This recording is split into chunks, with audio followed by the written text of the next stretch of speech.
we need to talk about the next leader of the Liberal Party. Mark Carbon Tax Carney has been out on the elitist speaking circuit. He's been unveiling his philosophies and his beliefs and his approach to government, but only to a select group of Liberal insiders. He's not actually talking to Canadians. He's talking to the Liberal donor base, the Liberal activist base, the little club of elites in Canada who want to run your life for you. We can't meet our ultimate objectives, which is to get to net zero, unless we do not just have a cap on emissions, but those emissions are brought effectively to zero. So he's not really unpacking for Canadians what he would do when he takes over from Justin Trudeau. But what we do know about his beliefs are already very concerning. You see, he loves the carbon tax. The carbon tax that has driven up the cost of everything, made your fuel, home heating, and groceries more expensive. Mark Carney loves that. He also loves to talk down Canada's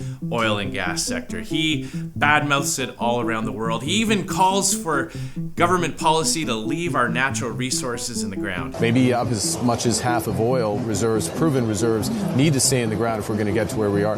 Which obviously would have a devastating effect on the hundreds and thousands of Canadian men and women who work each and every day in that sector. What's in the interest, the public interest first and foremost, very low emission, scope 1, scope 2, hydrocarbon production.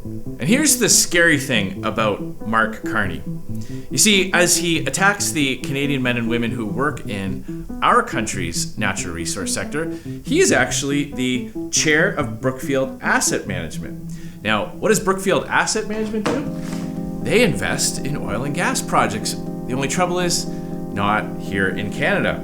Brookfield is part of a consortium of financial institutions that have taken a 49% stake in the Abu Dhabi National Oil Company's gas infrastructure. They're also big investors in the East-West pipeline in India, which carries gas from the country's southeast to Gujarat in the west. A $2 billion stake representing 90% of that project. Mark Carney wants to take over Justin Trudeau's job. So he has an obligation to come clean with Canadians. What is he going to do with the carbon tax? How much new deficit and debt is he going to rack up? How much higher would inflation and interest rates go if Mark Carney takes over from Justin Trudeau?